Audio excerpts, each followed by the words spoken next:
The snow had begun to fall several hours before her labor began.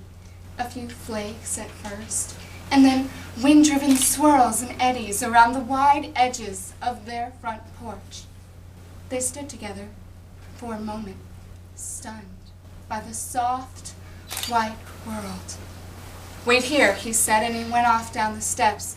The doors of the old car were frozen, and it took him several minutes to get one open. A white cloud flew up, glittering as the door flung back.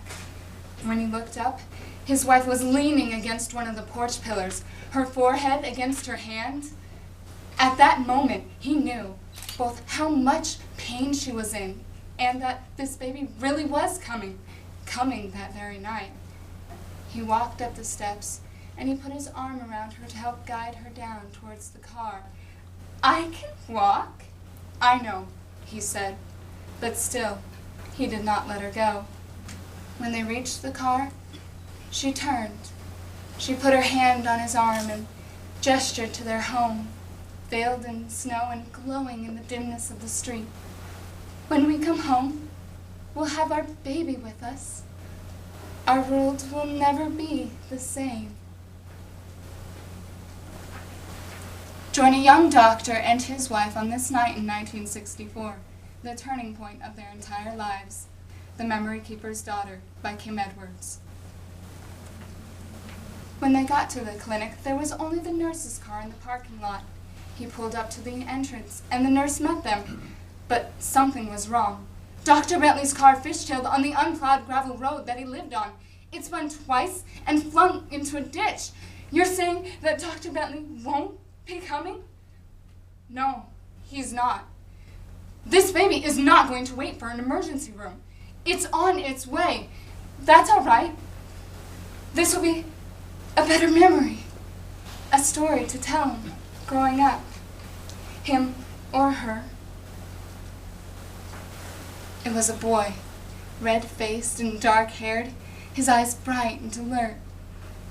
"My son," the doctor allowed himself to think. "My son." Later, his wife awoke. "Where's the baby? Is everything all right?" "We have a son. You'll see him as soon as he's clean. He's absolutely perfect."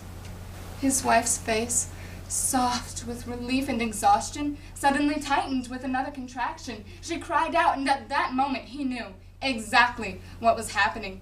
As startled and surprised as if a window had suddenly appeared in a brick wall. "Nurse, I need you here right now." "Twins?" she asked. The doctor felt shaky now. He didn't trust himself to do more than nod. This baby was smaller and came easier. It was a girl, but she wasn't breathing. The doctor cradled her like a football, tapping her on the back, trying to get her to cry out, and at last she did. And he turned her over to look at her beautiful face. Her eyes were a cloudy blue, the hair jet black, but he barely noticed any of this. What he was looking at were the unmistakable features. The eyes turned up as if with laughter, the epicantha fold across their lids, the flattened nose, a classic case. He remembered his professor saying years ago at medical school as they examined a similar child, "A mongoloid. Do you know what that means?" The doctor, dutiful, had recited the text he'd memorized. Down syndrome, flaccid muscle tone, delayed mental and physical development, possible heart complications, early death. The doctor felt transported back in time. His own sister had been born with a heart defect and had grown very slowly, her breath catching and coming whenever she tried to run. For many years, until that first trip to the Morgantown clinic, they had not known what was wrong with her. Then, they did know, and there was nothing that they could do about it. All his mother's attention had gone to her, and yet she had still died at the age of 12. The doctor had been 16 then, already living in town to attend high school, already well on his way to Pittsburgh and medical school and the life that he was living now. But still, he remembered the depth and endurance of his mother's grief, the way she walked up that hill every morning to her daughter's grave, her arms folded against whatever weather she encountered. The doctor stood there for a minute, forgetting what to do next.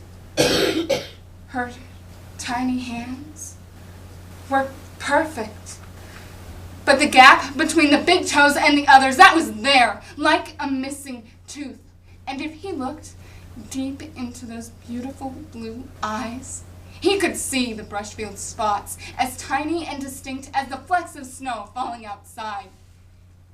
He imagined her heart, the size of a plum, and quite possibly defective, like his sister's. He thought of the nursery, so carefully painted, with its soft animals and single crib. He thought of his wife standing on the sidewalk in front of their home saying, "Our world will never be the same." All right, clean her up, but keep her in the other room. I don't want my wife to know. Not right away. Later, when he joined the nurse, she was cradling the baby girl in her arms. "There's a place," he said, writing the name and address on the back of an envelope. "I want you to take her there. I'll issue their birth certificate. I'll call to say that you're coming. But your wife..." The doctor thought of his sister, so very pale and so very thin, trying to catch her breath. The doctor thought of his mother, turning her face to the window to hide her tears. "Don't you see? This poor child quite possibly has a serious heart defect. A fatal one. I'm just trying to spare us all a terrible grief." The nurse sat there, her expression surprised but otherwise unreadable. He waited for her to say yes. In that state of mind, it did not occur to him that she would say anything but yes. He did not imagine, as he would later that night and in nights to come, all of the ways in which he was jeopardizing everything. Instead, he felt impatient with her slowness and very, very tired all of a sudden. The nurse sat there, cradling the baby girl in her arms and studying him with those blue, unreadable eyes. He returned her gaze, unflinching. And at last, she nodded, so slight as to be nearly imperceptible. Later that morning, his son cried out in hunger and his wife awoke. "Where's the baby? Is he all right? Hello, my sweet. Look at our beautiful son. You were so very brave. Darling, what is it? Is everything all right?" "We had twins, one of each." "A baby girl? But where is she? I don't see her." "Oh, my darling." The words that he had so carefully rehearsed were gone now. He closed his eyes, and at last words came, but unplanned. "Oh, my love, our poor baby daughter died as she was being born."